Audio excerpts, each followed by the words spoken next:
La première question que beaucoup d'entre nous se posent, de manière parfaitement légitime, concerne les impacts de ce que l'on appelle les technologies de rupture. La blockchain, l'intelligence artificielle, la numérisation, la robotisation vont révolutionner le monde du travail et vont permettre aux femmes et aux hommes de faire les choses mieux et plus vite.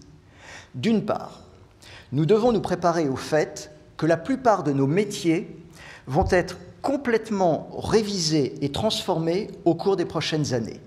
D'ores et déjà, chacun d'entre nous peut constater que le travail devient plus immatériel, plus diffus, plus flexible. D'autre part, nous devons repenser tous nos modes de travail en insistant sur la complémentarité entre l'homme et la machine. Désormais, l'objectif est d'associer les atouts de la machine et ceux de l'être humain. Une fois de plus, mesdames et messieurs, nous constatons que les technologies de rupture ne nous confrontent absolument pas à la fin du travail, mais au contraire à sa mutation.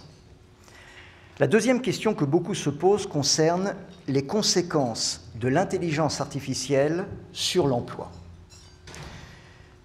De tout temps, des emplois ont disparu et d'autres emplois ont été créés avec, in fine, un nombre total de travailleurs toujours plus important.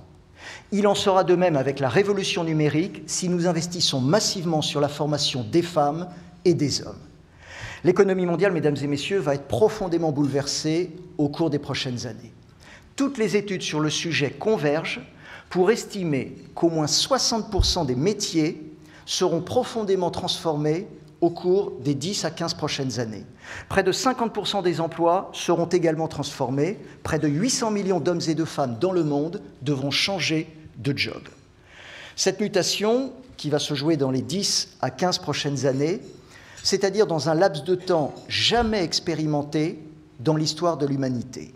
C'est totalement inédit et cela suppose une montée en compétences massive d'une large partie de la population active afin de s'adapter aux nouveaux emplois qui vont apparaître.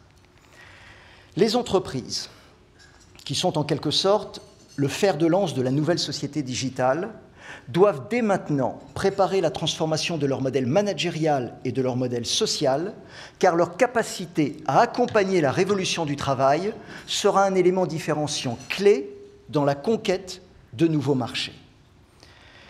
Mais la véritable question que chacun se pose concerne bien entendu les compétences dont nous allons avoir besoin. Chacun a bien compris que les compétences nécessaires sur le marché du travail vont considérablement évoluer. Trop longtemps, les compétences techniques ont prévalu sur les compétences relationnelles et émotionnelles. Hier, le travail était essentiellement physique. Aujourd'hui, il fait de plus en plus appel à l'intellect. Demain, l'intelligence émotionnelle, l'empathie, la coopération seront indispensables. En effet, les compétences physiques, comme les compétences manuelles et comme les compétences intellectuelles de base, vont reculer au profit de 3 principaux domaines. Tout d'abord, les compétences intellectuelles élevées, comme par exemple la gestion de projet ou l'interprétation d'informations complexes. Ensuite, les compétences relationnelles et émotionnelles, comme le management ou la capacité à gérer et à négocier des contrats. Enfin, toutes les compétences technologiques au sens le plus large.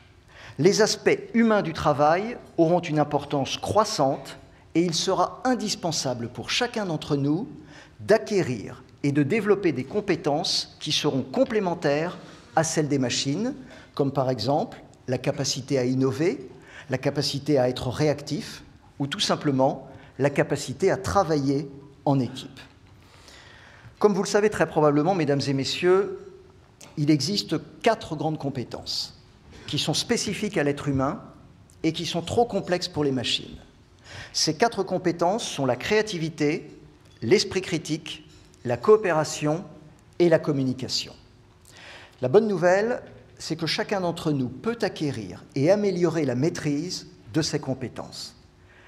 La moins bonne nouvelle, c'est qu'au moment où nous parlons, à peine 20% de la population active maîtriserait l'ensemble de ces compétences.